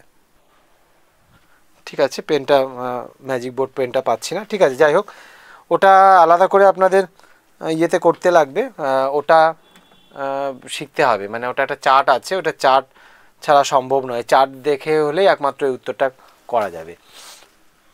যেখানে চার্টে আপনার প্রথমে গিয়ে চার্টটা লিখে নিতে হবে, চার্টটা থেকে আপনার সহজে উত্তরটা বের করতে পারবেন আর কি, যে কোনটি সত্য হলে কোনটি মিথ্যে হবে।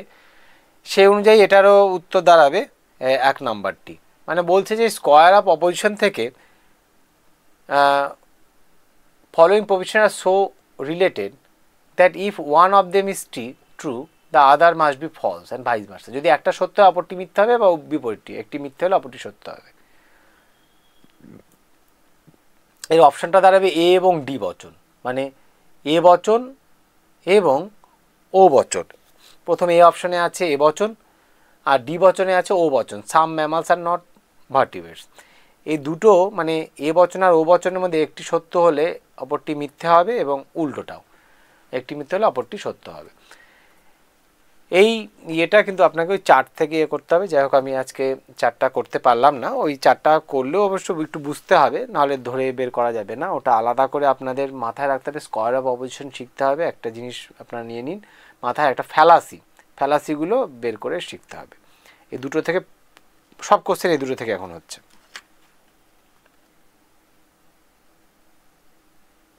এটা অলরেডি হয়ে গেছে।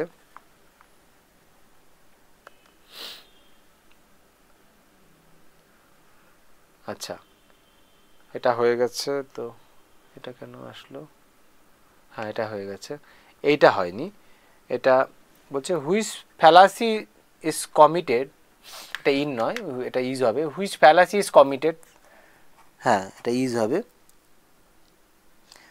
কোন ধরনের দোষটা এখানে ঘটেছে? In the following argument, what is good for each individual type of business can not be bad for economy as a whole. বলছে এখানে কোন ধরনের ফ্যালাসিটা ঘটছে এই আর্গুমেন্টে? বলছে যা কিছু ভালো for each individual type of business, প্রত্যেকের জন্য যা কিছু করে ভালো, can not be bad for economy as a whole, সামগ্রিকভাবে সকলের জন্য খারাপ হতে পারে না।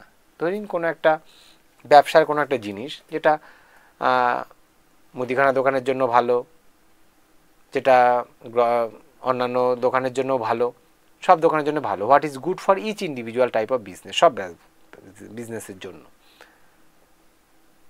কিন্তু can not be bad for economy as a whole, সামগ্রিকভাবে সকলের জন্য মানে সকলের আর্থিক দিকের জন্য এটা ক্ষতিকারক হতে পারে না। এটা বলছে ফ্যালাসি অফ কম্পোজিশন, এটা ভুল, এটা একটা দোষ।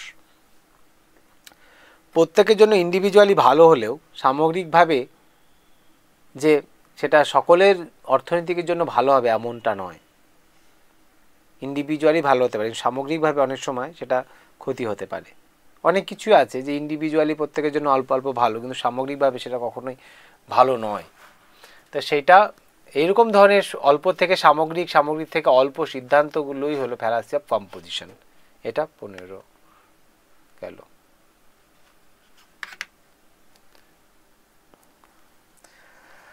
আচ্ছা,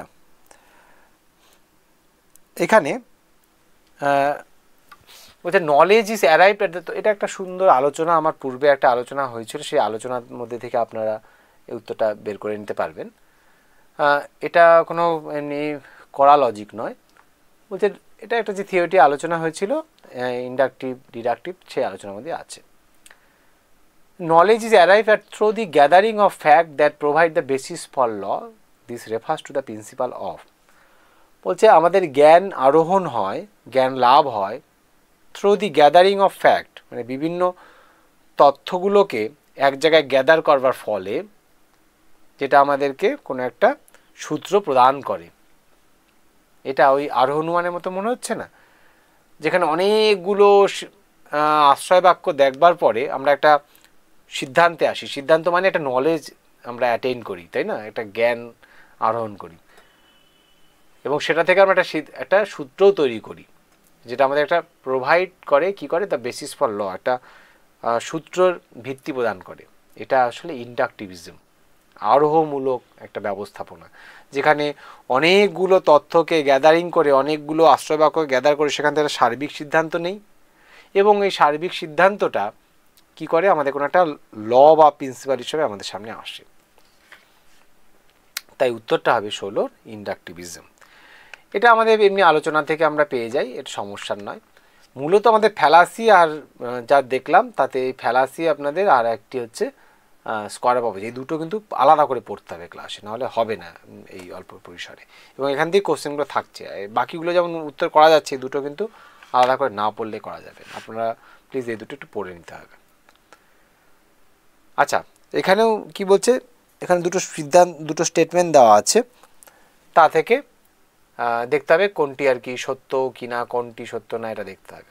এবার সিদ্ধান্তগুলো, স্টেটমেন্টগুলো আসি। The concept of validity can not be applied to single proposition. বলছে the concept of validity can not be applied to single proposition. বৈধতার ধারণা কখনো একটা বচনের ক্ষেত্রে প্রয়োগযোগ্য নয়। দ্বিতীয় বচনটি, the concept of truth can not be applied to arguments. সত্যতা ধর্মটি বা সত্যতার ধারণাটি কোনো একটি আর্গুমেন্টের ক্ষেত্রে প্রযোজ্য নয়। একদমই ঠিক তাই, দুটোর ক্ষেত্রে উল্টো করে ব্যবহার করা হয়েছে। কেন? বলছে ভ্যালিডিটি সবসময় লজিকের ক্ষেত্রে প্রযোজ্য, আর ট্রুথ ফলসিটি হচ্ছে প্রপোজিশনের ক্ষেত্রে বা স্টেটমেন্টের ক্ষেত্রে, উল্টোই ব্যবহার করেছে। তাই ভ্যালিডিটি কখনো একটা সিঙ্গেল প্রপোজিশনে প্রয়োগ হয় না, বরং একটা বাঞ্চ অফ প্রপোজিশন মানে আর্গুমেন্টের প্রযোজ্য হয়।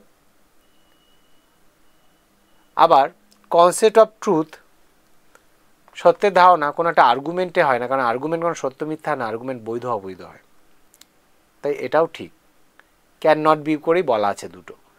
তাই এর অপশানটা হবে বোথ স্টেটমেন্ট মানে 1 and 2 আর কারেক্ট।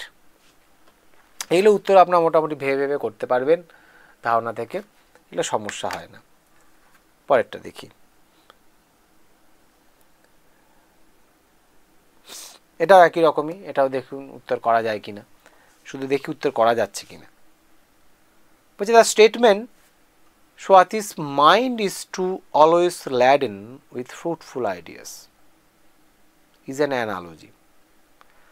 স্বাতীর মাইন্ড হচ্ছে মানে একটা গাছের মতো, কেন? Is a tree always laden with fruitful ideas, মানে একদম ল্যাডেন মানে ভারাক্রান্ত, ভর্তি, ফুল অফ ফ্রুটফুল আইডিয়াস। যেমন একটা গাছে প্রচুর পাতা থাকে, ফল থাকে, তেমনি ওই স্বাতীর মাইন্ড মানে স্বাতী একজন যার মনটাও এরকম অনেক ফলপ্রদায়ী ধারণার সঙ্গে নিয়ে ভারাক্রান্ত, প্রচুর ভালো ভালো সিদ্ধান্ত, ভালো ভালো ধারণা রয়েছে। একটা গাছে যেমন প্রচুর ফল থাকে, তার মাথাতেও ধারণাগুলো হচ্ছে আর ফলপ্রদায়ী মানে ফল প্রদান করবে, ভালো ধারণা আছে। এটা একটা অ্যানালজি, সাদৃশ্যমূলক অনুমান, একেবারে তাই।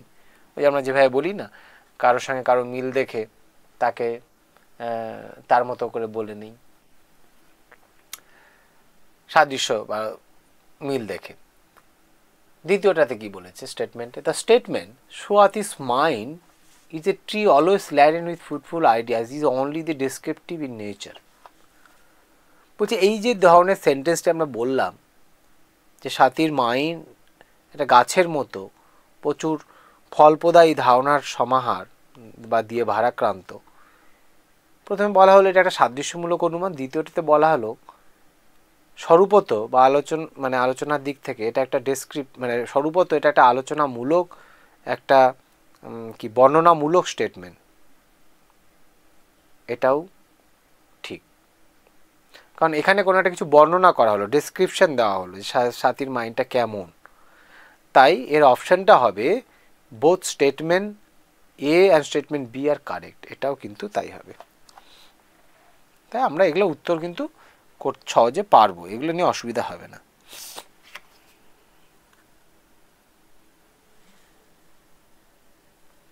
আচ্ছা, পরেরটা দেখি, এটা আশা করি পারা যাবে।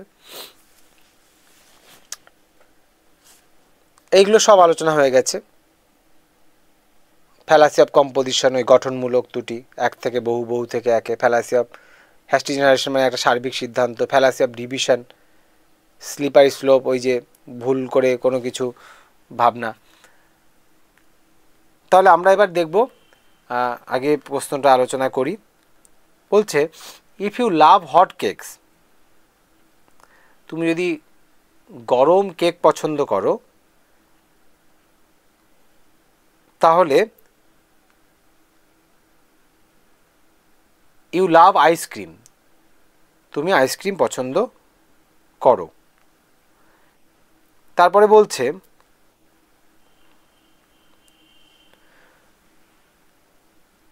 দেন you will surely love hot cake ice cream, তাহলে তুমি হট কেক আইসক্রিমও পছন্দ করো। বলছে তুমি যদি ভালোবাসো হট কেক, তাহলে তুমি, এবং তুমি যদি ভালোবাসো আইসক্রিম, তাহলে তুমি হট কেক দেওয়া আইসক্রিম পছন্দ করো। Which fallacy is committed in the above statement? কী ধরনের ফ্যালাসিটা ঘটেছে? ফ্যালাসি অফ কম্পোজিশনে আলোচনা করেছিলাম আমরা, এরকমই একটা দেখেছিলাম, এটা হচ্ছে স্লিপারি স্লোপ ব্যাখ্যা করেছি, হ্যাস্টি জেনারেলাইজেশন করেছি। ফ্যালাসি অফ ডিভিশনটা বলিনি, এটা একটু বলে দিয়ে তারপরে উত্তরটায় আসি। Fallacy of division is a logical fallacy that occurs. এটা কখন ঘটে? আমরা বলতে পারি যখন কি হয়, একটা ডিভিশন মানে একটা ভাগ, occurs when someone assumes that a characteristic of whole must apply to its parts. যখন মানে সামগ্রিকভাবে যে বৈশিষ্ট্যটা সেই বৈশিষ্ট্যটা তার পার্ট মানে তার অংশগুলোতেও প্রয়োগ হবে, তখন একটা ডিভিশনের, তখন এই ফ্যালাসিটা হবে, ফ্যালাসি অফ ডিভিশন মানে ভাগ। এইখানে আমরা যেটা দেখতে পাচ্ছি এখানে যেটা হচ্ছে সেটা হচ্ছে কিন্তু ফ্যালাসি অফ কম্পোজিশন। মানে এর আগে আমরা একই রকম যুক্তিটা করেছিলাম, মনে আছে সেই ওই কেচাপ আর আইসক্রিম নিয়ে, যে তুমি কেচাপ ভালোবাসো, তুমি আইসক্রিম ভালোবাসো, অতএব তুমি যেটা ভালোবাসো তুমি কেচাপ দেওয়া আইসক্রিমটা ভালোবাসো। হ্যাঁ, তো এইখানেও ঠিক ওই সমস্যাটা একই রকম হচ্ছে। তাই আমরা ফ্যালাসি এবং গঠন অনুযায়ী এখানে দেখতে পাচ্ছি এখানে ফ্যালাসি অফ কম্পোজিশন কিন্তু ঘটছে, গঠনগত ত্রুটি। এখানে দুটো ভালোবাসা থেকে দুটোকে এক জায়গায় করে দিয়ে সে ভালোবাসার এরকম একটা সিদ্ধান্ত নেওয়া হচ্ছে, তাই এটা ফ্যালাসি অফ কম্পোজিশন।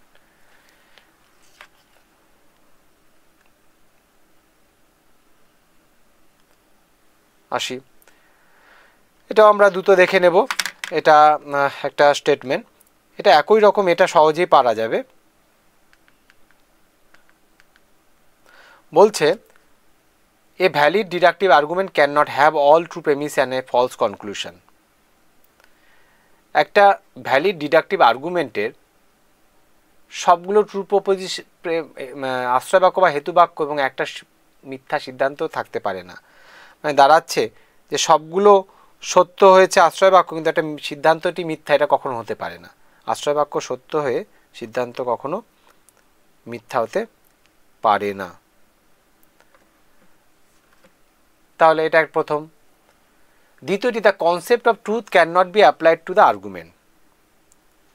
সত্যের ধারণা কখনোই যুক্তির ক্ষেত্রে প্রযোজ্য নয়। আমরা আগের একটা কোশ্চেনেই দেখলাম, এটা রিপিটেশনের মধ্যে কিন্তু হয়ে যাচ্ছে, তাহলে বোঝা যাচ্ছে যে আমাদের কোশ্চেনগুলো ঘুরে ফিরে একই রকম আসবে, তাহলে আমরা লজিক্যাল রিজনিংটাকে কেন গুরুত্ব দেব না।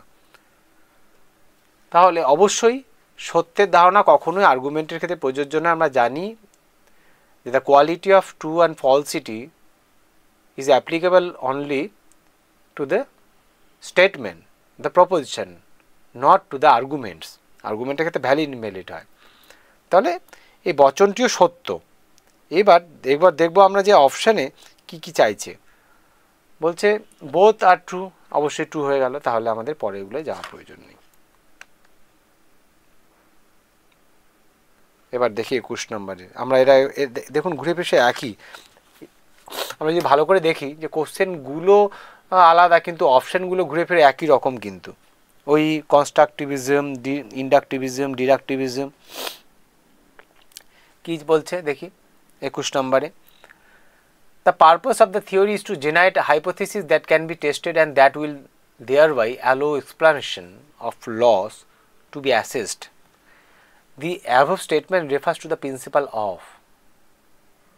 আমরা এর আগে ইন্ডাকটিভিজম দেখেছিলাম, যেখানে বলা হয়েছিল যে শুধুমাত্র কিছু নলেজ গ্যাদারিং একটা হচ্ছে মেথড, যেখানে অনেক কিছুকে একত্রিত করেই আমার জ্ঞান লাভ হয়, ওটা ইন্ডাকটিভিজম ছিল। এখানে হাইপোথিসিসের কথা বলছে, টু জেনারেট এ হাইপোথিসিস, এবং সেটাকে টেস্ট করা যাবে, টেস্ট করতে হবে হাইপোথিসিসটা, that will thereby allow explanation of laws to be assess, এবং একটা নিয়মনীতি বা প্রিন্সিপালের ব্যাখ্যা দেব এবং সেটাকে মূল্যায়নও করা যাবে ঠিক হলো কিনা। আমি বুঝিয়ে দিচ্ছি ব্যাপারটা এরকম, ছোটোভাবে বলতে গেলে যে সকল মানুষ হয় মরণশীল, এটা একটা হাইপোথিসিস, সব মানুষ মরণশীল, রাম হয় মানুষ অর্থাৎ রাম হয় মরণশীল। এই যে প্রথমে যে হাইপোথিসিসটা জেনারেট করলাম, এটাকে পরে কিন্তু টেস্ট করে দেখলাম আমরা উদাহরণ দিয়ে, সেটাকে অ্যাসেস করে সেটাকে টেস্টেড করলাম। তাহলে এটা কি ধরনের অনুমান? এটা কিন্তু ইন্ডাকটিভিজম নয়, ইন্ডাকশন নয়, এটা ডিডাকটিভিজম, এটা কিন্তু অবরোহ অনুমান। অপশন তাই ডি হবে। আচ্ছা, আরেকটা দেখি, গিভেন বেলো আর টু স্টেটমেন্টস। এই দুটো স্টেটমেন্টের থেকে আমরা কি দাঁড়াচ্ছে বলছে, হ্যাঁ, এ ফ্যালাসি ইজ ডিফেক্ট। হ্যাঁ, a fallacy is defect in an argument that consists of something other than merely false premises. বলছে একটা ভ্রান্তি, আমি বারবার ফ্যালাসির কথা বলছিলাম যে ফ্যালাসিয়াস স্কয়ার অফ অপোজিশন আপনাদের আলাদা করে কিন্তু পড়তে হবে, মাথায় রাখতে হবে। এখান থেকে কোশ্চেন প্রত্যেকবার থাকছে, যেটা আমরা জেনেই যাচ্ছি সেটা পড়লেই হয়ে যাবে।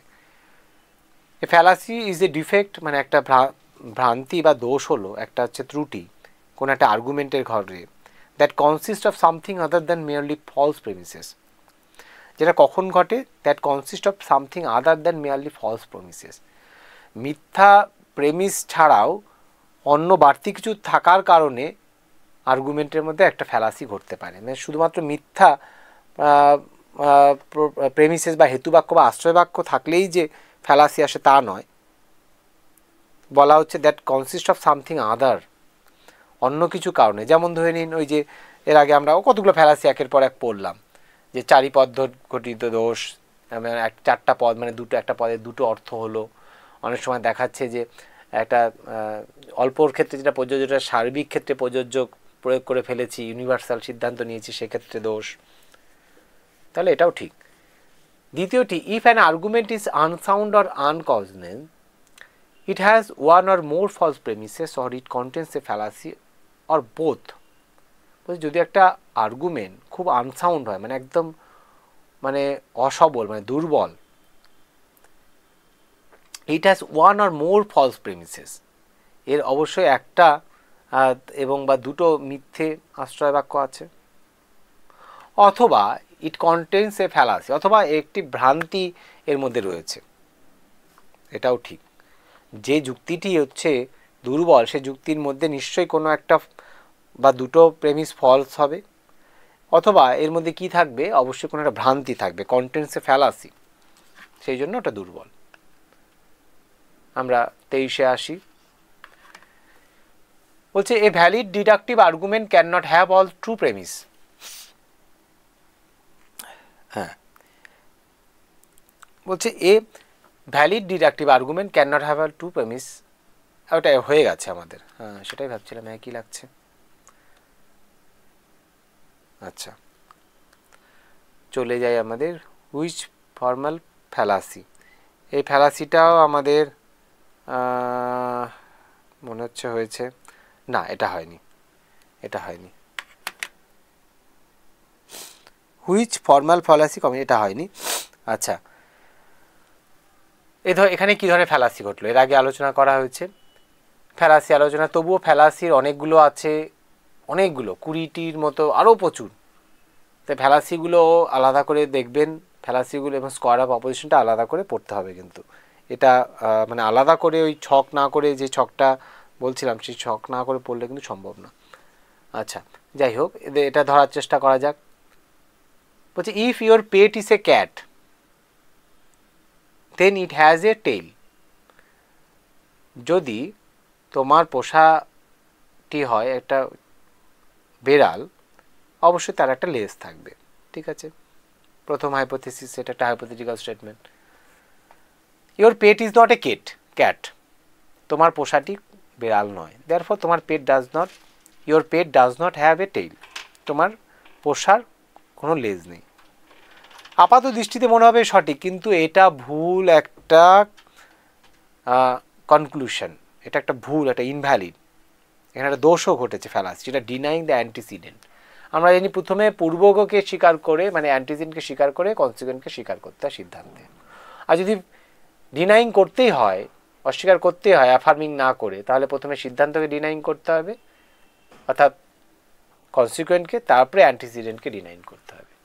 কিন্তু এখানে আগেই প্রথমেই অ্যান্টিসিডেন্টকে ডিনাই করেছি, তাই এটা একটা দোষ, এবং এই দোষটির নাম হচ্ছে ডিনাইং দি অ্যান্টিসিডেন্ট। একটি রিপিটেশন হয়েছে, এটা দেখি। বলছে in deductive argument the claim is made that conclusion follow with certainly from their premises. বলছে ডিডাকটিভ আর্গুমেন্টের ক্ষেত্রে এটা ধরা হয় যে সিদ্ধান্তটি আনা হয়েছে সেটা অবশ্যই আশ্রয় বাক্য থেকে কি করা হয়েছে, আশ্রয় বাক্য থেকে নিশ্চিতভাবে ফলো করেছে, নিশ্চিত হয়েছে। অবশ্যই অবরোধমূলক মানে ডিডাকটিভ আর্গুমেন্টে সিদ্ধান্তটি বৈধ সিদ্ধান্তের মানে বৈধ আর্গুমেন্টের সিদ্ধান্তটি অবশ্যই আশ্রয় বাক্য থেকে নিশ্চিতভাবে ফলো করবে বা নিঃসৃত হবে, আশ্রয় বাক্য থেকে ব্যাপক হবে না। দ্বিতীয়টি, any inductive argument if is good brings to light in its conclusion what was already buried in its premises. এইটা কিন্তু মানতে অসুবিধা হবে। বলছে যদি কোনো একটা আরোহনুমান যদি গুড হয়, আমরা জানি আরোহনুমান গুড বা ব্যাড বা উইকার বা স্ট্রং হয়, ভালো মন্দ, শক্ত অশক্ত, মানে দুর্বল, এগুলো হয়, বৈধ অবৈধ হয় না। যদি কোনো একটা আরোহমান ঠিকঠাক মোটামুটি ভালোভাবে টানা হলো, অনেক আশ্রয় বাক্য থেকে, অনেক দৃষ্টান্ত থেকে মোটামুটি টানা হলো, কখনোই বলা যাবে না ভ্যালিড, আর ইনভ্যালিডও বলা যাবে না। যদি এরকম মোটামুটি একটা ভালো আরোহনুমান হয়, টানা হয়, তাহলে এটা এমন একটি আমাদের সামনে আলোক প্রতীয়মান করবে, যেমন মনে হয় অবরোহ অনুমানের মতো। কেন? In its conclusion what was already buried in it premises. কনক্লুশনে সেটাই বলা হচ্ছে যেন যেগুলো আশ্রয় বাক্যে বলা হয়েছে সেগুলোই বলা হচ্ছে। এইটা ভুল।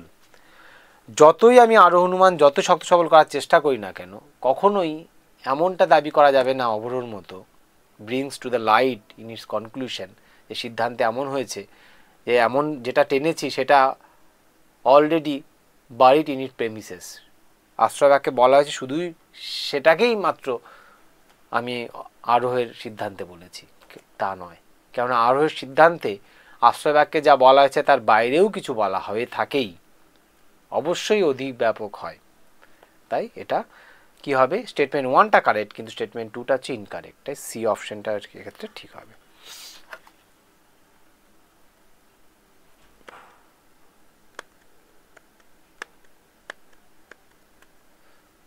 কিভাবে রিপিটেশন হয়ে গেছে। ঠিক আছে, আমি কোথায় গেল, হ্যাঁ, আর দু একটি করে আমরা চলে যাব, শেষ করব। ফরে নেগেটিভলি, আচ্ছা এটা আমাদের পড়ছে না, আচ্ছা যেটা মোটামুটি করা যাবে উত্তরে, দেখি আমরা একদম ডিফারেন্ট বিষয় এখন আনবো না, যেহেতু শর্ট সময়ের মধ্যে বোঝানো মুশকিল হবে। বলছে which of the following statement are so related that can either both be true nor can be they be false together. আমি এটার উত্তর আমি আগেরটার মতো স্কিপ করব, দেব না। তার কারণটা হচ্ছে এটা আপনাদের স্কোয়ার অফ অপোজিশন ছাড়া সম্ভব নয়।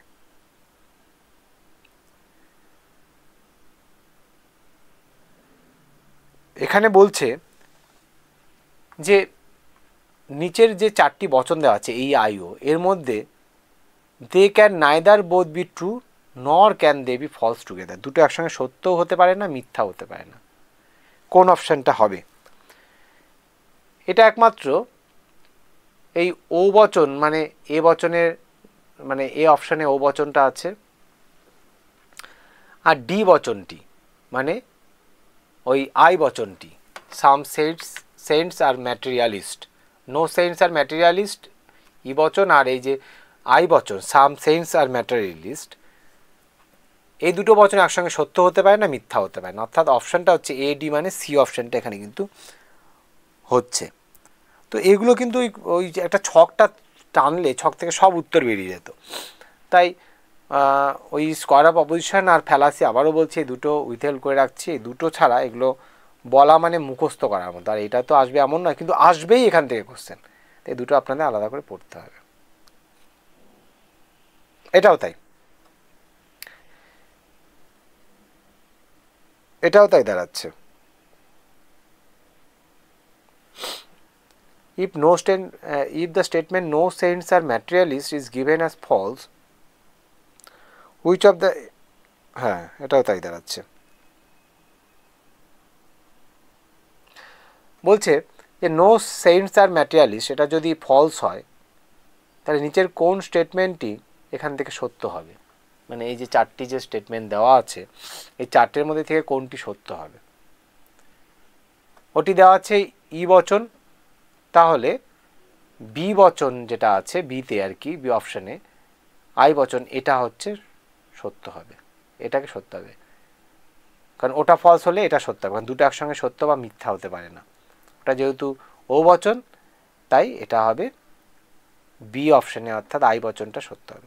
এটা মোট কথা ওই ইয়ে ছাড়া সম্ভব নয়, স্কোয়ার অফ অপোজিশনের চার্ট ছাড়া ওটা আলাদা করে একটা ক্লাসে কিন্তু বুঝতে হবে। এটাও ঠিক তাই, এগুলো ঘুরে ফিরে সব স্কোয়ার অফ অপোজিশন। এটা একটাই রিপিটেশন হয়েছে, কোশ্চেনের রিপিটেশন হয়েছে।